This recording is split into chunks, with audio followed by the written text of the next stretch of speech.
ഒരേ വേദിയിൽ അണിനിരത്തി LDF നടന്നിട്ടുണ്ട്. പൊന്നാനിയിൽ ET മുഹമ്മദ് ബഷീറിനെതിരായിട്ടുള്ള സ്റ്റേജൊക്കെ നമുക്ക് ഓർമ്മ ഉണ്ടല്ലോ. ഇവരെല്ലാവരെയും ഒരുപോലെ സംഘടിപ്പിച്ച് ഒരേ വേദിയിൽ അണിനിരത്തി കൊണ്ട് നടന്ന് അവരോട് പരസ്യമായി നന്ദി പറഞ്ഞതിൻ്റെ വീഡിയോ ഇന്നലെ ചർച്ചയിലൊക്കെ നിങ്ങൾ തന്നെ പബ്ലിഷ് ചെയ്തിട്ടുണ്ട്. അവർ ഹെഡ്ക്വാർട്ടേഴ്സിൽ വിളിച്ചു വരുത്തി അവിടെ പോയി ഒക്കെ ചർച്ച നടത്തുകയൊക്കെ ചെയ്തിട്ടുണ്ട്. ഞങ്ങൾ അങ്ങനൊന്നും ചെയ്തിട്ടില്ല. അപ്പോൾ ഒരു കാലത്ത് അവരോടൊക്കെ പരസ്യമായി സഖ്യം ചെയ്ത പാരമ്പര്യമുള്ളത് ഇടതുപക്ഷത്തിന് തന്നെയാണ്. ലീഗിനെതിരായി അവസരം വന്നപ്പോൾ ഇവരൊക്കെ കൂട്ടി വലിയ ശ്രമം നടത്തിയതാണ്. ബാബറി മസ്ജിദ് സംഭവത്തിന് ശേഷം നമുക്ക് ഓർമ്മ ഉണ്ടല്ലോ, ഒരേ വേദിയിൽ രണ്ടു കൂട്ടർക്കും ഒരേ വേദിയായിരുന്നു. ഒരു ദിവസം ഇടതുപക്ഷത്തിൻ്റെ പരിപാടിയാണെങ്കിൽ പിറ്റേന്ന് ഇവരെല്ലാവരും കൂടിയുള്ള ഒന്നിച്ചുള്ള പരിപാടി വേദി പൊളിക്കാറുണ്ടായിരുന്നില്ല. അധിക ചെലവ് വരണ്ടെന്ന് വിചാരിച്ചിട്ട് ഒരേ വേദിയിലാണ് ദീർഘകാലം പരിപാടികളൊക്കെ നടത്തിക്കൊണ്ടിരുന്നത്. എന്നിട്ട് നമ്മൾ കുലുങ്ങിയിട്ടില്ലല്ലോ. അപ്പോൾ ഏത് കാർഡ് കളിച്ചാലും അതൊക്കെ അവർക്ക് തന്നെയാണ് ചെയ്യുക. വർഗീയത ഒരിക്കലും ലീഗിൽ എടുക്കാൻ പറ്റില്ല. വർഗീയ സമീപനം എടുക്കുമെന്നും പറയാൻ പറ്റില്ല. കാരണം ഈ സമീപനമൊക്കെ അവർ നേരത്തെ എടുത്ത കഥയാണ് കേരളം കണ്ടിട്ടുള്ളത്. ഞങ്ങളൊരിക്കലും അതിനോട് കോംപ്രമൈസ് ചെയ്തിട്ടില്ല.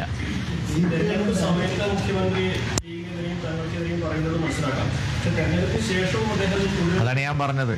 ഞാൻ ആദ്യം മറുപടി പറഞ്ഞു. കാരണം ലീഗ് സപ്പോർട്ട് ചെയ്തുണ്ടാക്കുന്ന നേട്ടം അവിശ്വസനീയമാണ്. കുറഞ്ഞ പോളിംഗ് ശതമാനമാണ് വയനാട്ടിൽ. എന്നിട്ടും 4,10,000 മുകളിൽ വോട്ട് ലീഡുണ്ടെങ്കിൽ അതിൽ ലീഗിൻ്റെ പങ്ക് അവർക്ക് നന്നായി അറിയാം. പിന്നെ റോഷൻ ലീഗിനോടല്ലേ ഉണ്ടാവുള്ളൂ.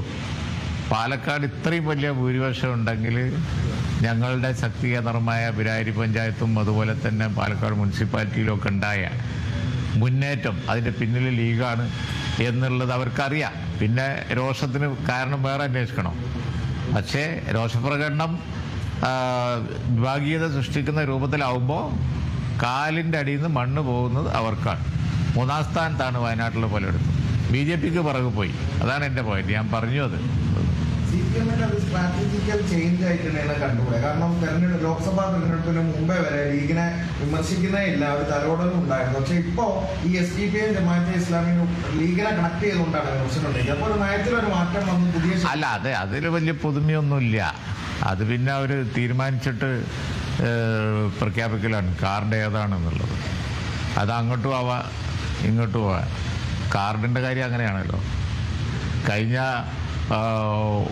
പാർലമെൻറ്റ് തെരഞ്ഞെടുപ്പ് കാലത്ത് ഇടതുപക്ഷം ഇല്ല എങ്കിൽ ഇവിടെ ന്യൂനപക്ഷങ്ങളുടെ, പ്രത്യേകിച്ച് മൈനോറിറ്റി ആയിട്ടുള്ള മുസ്ലിം കമ്മ്യൂണിറ്റിയുടെ എന്താ പറയുക സ്ഥാനം 2ാം ക്ലാസ് പൗരന്മാരാവും എന്ന് വരെ പരസ്യം കൊടുത്തില്ല.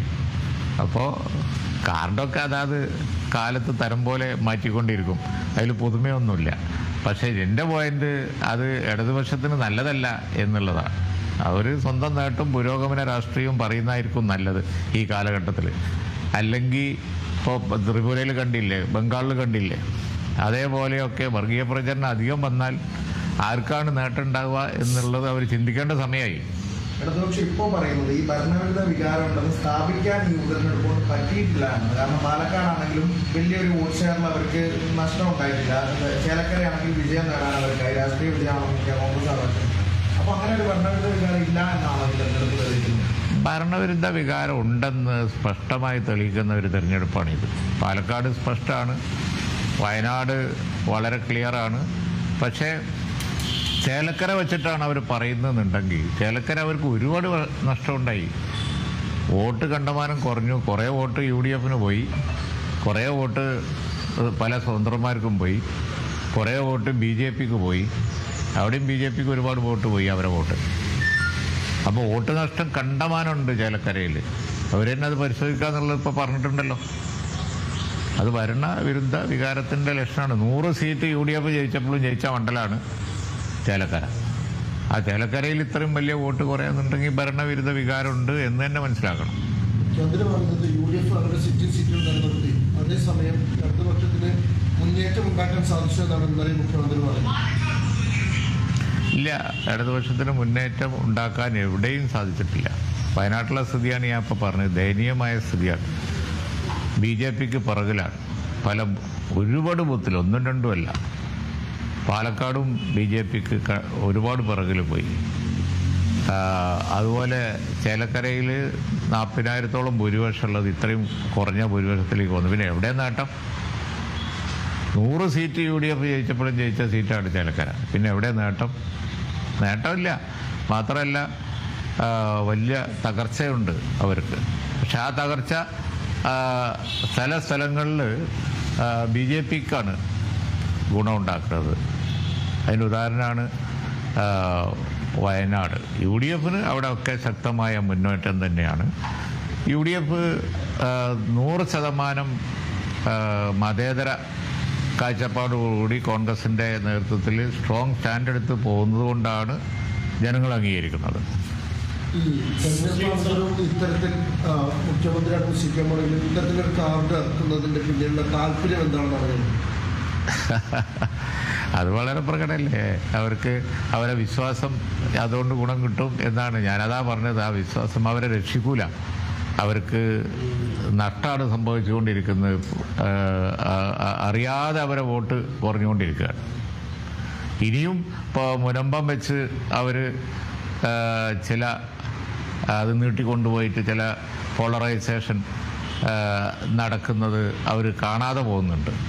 അവസാനം അതിൻ്റെയൊക്കെ ഗുണം കിട്ടുക മറ്റു പലർക്കുമായിരിക്കും, ഇടതുപക്ഷത്തിനായിരിക്കൂല. സാമുദായിക സ്പർദ്ധ എവിടെ ഉണ്ടായാലും പിന്നെ ഗുണം BJPക്കായിരിക്കൂലേ. അതുകൊണ്ടാണല്ലോ ഇപ്പോൾ UP-യിൽ കണ്ടില്ലേ. UP-യിൽ കലാപം ഉണ്ടാക്കാൻ അവരെന്നെ ശ്രമിക്കല്ലേ. അന്ന് അവിടെ വെടിവെപ്പും കാര്യങ്ങളും ഒക്കെ ഉണ്ടായി. അതിലവർക്ക് അലോസരമില്ലല്ലോ. സ്പർദ്ധ വന്നാൽ ഗുണം അവർക്കാണ്. ഈ മുസ്ലിം സാമുദായിക സംഘടനകൾ ഇപ്പോൾ മുൻപത്തേക്കാൾ കൂടുതൽ UDF-നോട് അടുക്കുന്നു എന്നത് തെളിയിക്കുന്നതല്ലേ ഈ ഒരു തെരഞ്ഞെടുപ്പ് പറയുന്നത്? കാരണം ഇടതുപക്ഷം ഒരുപാട് അവരെ ഒപ്പം ചേർക്കാൻ ശ്രമിച്ചെങ്കിലും പരസ്യം കൊടുത്ത് ഒരുപാട് ശ്രമം നടത്തിയെങ്കിലും അതൊന്നും ഫലം കണ്ടില്ല എന്ന് തെളിയിക്കുന്നു. അല്ലേ, മുസ്ലിം സംഘടനകൾ മാത്രമല്ലല്ലോ. പ്രിയങ്ക ഗാന്ധിൻ്റെ വിജയം സൂചിപ്പിക്കുന്നത് എന്താ? എല്ലാവരും മതവ്യത്യാസമില്ലാതെ എല്ലാവരും UDF-ന്റെ പിന്നിലേക്ക് വരുന്നു എന്നുള്ളതാണ് പാലക്കാടും വയനാടും തെളിയിക്കുന്നത്. ഇപ്പോൾ പാലക്കാട് മുനിസിപ്പാലിറ്റിയിൽ BJP-യുടെ വോട്ടവിടെ പോയി. അതന്നെ അപ്പോൾ പിന്നെ മുസ്ലിം സംഘടനകളല്ല, കേരളത്തിലെ ജനങ്ങൾ UDF-ന്റെ പിറകിലേക്ക് വരിക. അതാണ് കാണുന്നത്.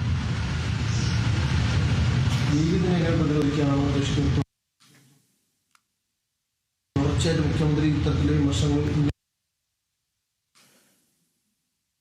മുസ്ലിം ലീഗ് നേതാവ് PK കുഞ്ഞാലിക്കുട്ടി മാധ്യമങ്ങളെ അത് ലീഗിന് ഈ വിമർശനങ്ങൾ പിന്നെ അദ്ദേഹം നടത്തുന്ന വിമർശനങ്ങൾക്ക് ലീഗിൻ്റെ അന്തസ്സ് നിലനിർത്തിക്കൊണ്ട് തന്നെ ഞങ്ങൾക്ക് മറുപടി പറയാൻ ഞങ്ങളൊക്കെ ഇവിടെ ഉണ്ടല്ലോ.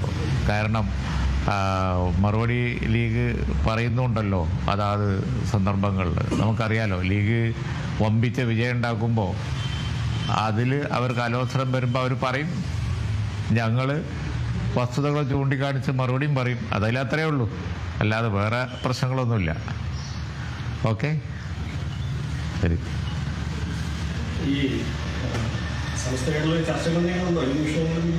ചർച്ച എല്ലാ കാലത്തുണ്ട്. അതൊക്കെ മതസംഘടനകളുമായിട്ട് ഓരോ വിഷയങ്ങൾ വരുമ്പോൾ ആ ഇഷ്യൂ ബേസ്ഡ് ആയിട്ടുള്ള ചർച്ചകളുണ്ടാവും. അതൊക്കെ അത്രേ ഉള്ളൂ. ആ ഇഷ്യൂ ബേസ്ഡ് ആയിട്ടുള്ള ചർച്ചകൾ ഉണ്ടാവും. പിന്നെ ഇപ്പോൾ ഒക്കെ ചെറിയ രാഷ്ട്രീയം കലർത്തി ചിലർ പിന്നെ പല കാര്യങ്ങളും ഒക്കെ മീഡിയയിലൊക്കെ ഇങ്ങനെ പല സോഷ്യൽ മീഡിയയിലൊക്കെ അതിന് കുറച്ച് ഓവർ ഇത് കൊടുക്കുന്നതല്ലാതെ ഓരോ വിഷയങ്ങൾ വരുമ്പോൾ ചർച്ച എല്ലാ കാലത്തും ഉള്ളതാണ്. ആ ചർച്ച ഇപ്പോഴും ഉണ്ട്. അല്ല, അതിപ്പോൾ നമ്മൾ ഇന്നലെ പറഞ്ഞതല്ലേ, ഇനി തങ്ങൾ സ്ഥലത്തില്ല, തങ്ങൾ വരട്ടെ, ഇനി ഞങ്ങളൊരു കൂടിയാലോചനയ്ക്ക് ശേഷം വല്ലതും ഉണ്ടെങ്കിൽ പറയാം. ഈ സമസ്തയുമായി ബന്ധപ്പെട്ടുള്ള ഈ ഒരു ചെറിയ വിഷയങ്ങളെ ഇപ്പോൾ അന്നിങ്ങനെ പരിധിക്കാതെ നീട്ടുമ്പോൾ സാധാരണഗതിയിൽ താങ്കൾ പ്രശ്നമായിരിക്കുന്ന പറഞ്ഞാൽ നമുക്ക് നിമിഷം നേരം മതി. പക്ഷെ എന്തുകൊണ്ട് സമസ്തയെ ബന്ധപ്പെട്ട പ്രശ്നങ്ങൾ ഇങ്ങനെ നീണ്ടു പോകാനാണ് കാരണം? രാജ്യത്ത് പ്രശ്നങ്ങൾ ഉണ്ടായിക്കൊണ്ടിരിക്കൂലേ, ഒന്ന് തീരുമ്പോൾ ഒന്ന് വരൂലേ, അതിലെന്താ അത്ര അത്ഭുതം? അതിപ്പോ സാദിഖ് അലി ശിഹാബ് തങ്ങൾ എല്ലാ മുസ്ലിം സംഘടനകളും ചേർന്ന സമിതിയുടെ അധ്യക്ഷനാണ്. ആ സംഘടനകളൊക്കെ വിവിധ വിഷയങ്ങളിൽ വിവിധ അഭിപ്രായമുള്ളവരല്ലേ. ആ വിവിധ അഭിപ്രായങ്ങൾ ഇപ്പോൾ ഒരു സമുദായത്തിൽ മാത്രമാണോ? നിങ്ങൾ മറ്റു സമുദായങ്ങൾ നോക്ക്, അവിടെയും പല അഭിപ്രായ വ്യത്യാസങ്ങളില്ലേ. ഇപ്പം ജനാധിപത്യ രാജ്യമല്ലേ, ജനാധിപത്യ യുഗമല്ലേ, അവിടെ വിഷയങ്ങൾ വരും പോവും, അത് ചർച്ച ചെയ്യും. അത് നമ്മൾ പിന്നെ ഇപ്പോൾ സോഷ്യൽ മീഡിയ ഒക്കെ വളരെ കൂടുതലായതുകൊണ്ട് നിങ്ങളെല്ലാവരും കൂടി നന്നായിട്ട് പെരുപ്പിക്കുകയും ചെയ്യും.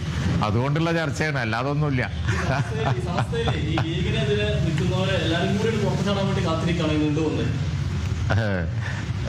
അങ്ങനെയുള്ള പ്രതീക്ഷയിലൊക്കെ നിങ്ങൾ ഇരിക്കലേ തന്നെ ഉണ്ടാവുള്ളൂ. ഇതൊക്കെ ഓരോ സന്ദർഭത്തിൽ ഓരോ വിഷയങ്ങൾ വരും, ചർച്ച ചെയ്യും, ഞങ്ങളത് സോർട്ട് ഔട്ട് ചെയ്യും, മുന്നോട്ട് പോകും. തെരഞ്ഞെടുപ്പ് വരുമ്പോൾ ഒറ്റക്കെട്ടായിട്ട് ഒക്കെ തങ്ങളുടെ കീഴിലും പാർട്ടിയുടെ കീഴിലും നിന്ന് വോട്ട് ചെയ്യും. കണ്ടില്ലേ, ഇപ്പോൾ പാർലമെന്റിൽ 3 ലക്ഷം 2.5 ലക്ഷം കണ്ടില്ലേ. അന്ന് വേറെ വിഷയങ്ങളല്ലായിരുന്നു. അന്ന് പിന്നെ ഇടത് വശം ഉയർത്തിയിരുന്ന കാറിൻ്റെ എന്താ, അപ്പോൾ ആരെങ്കിലും ശ്രദ്ധിച്ചോ? മൈൻഡ് ചെയ്തോ? ജനങ്ങൾ മൈൻഡ് ചെയ്തില്ലല്ലോ. അതേപോലെ തന്നെയാണ് ഇപ്പോൾ മറ്റൊരു കാർഡ് ഉപയോഗിച്ച് നോക്കി, മൈൻഡ് ചെയ്തില്ല, തള്ളിക്കളഞ്ഞു. അതാണ് രോഷം. ഓക്കെ, ശരി.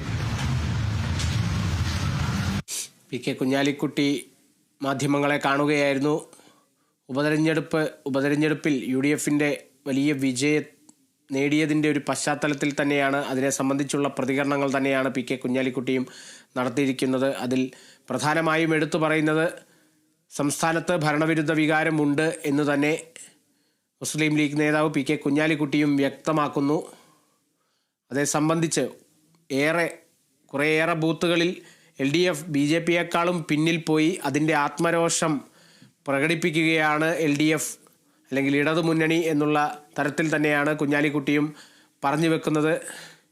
ഇത്തരത്തിലുള്ള ഒരു ആത്മരോഷം വിഭാഗീയതയുടെ കാടിറക്കി കളിക്കുകയാണെങ്കിൽ നിൽക്കുന്ന മണ്ണ് വരെ ഒലിച്ചു പോകും എന്നുള്ള തരത്തിലും കുഞ്ഞാലിക്കുട്ടി ഇടതുമുന്നണിക്കെതിരെ ആരോപണം ഉന്നയിക്കുന്നു.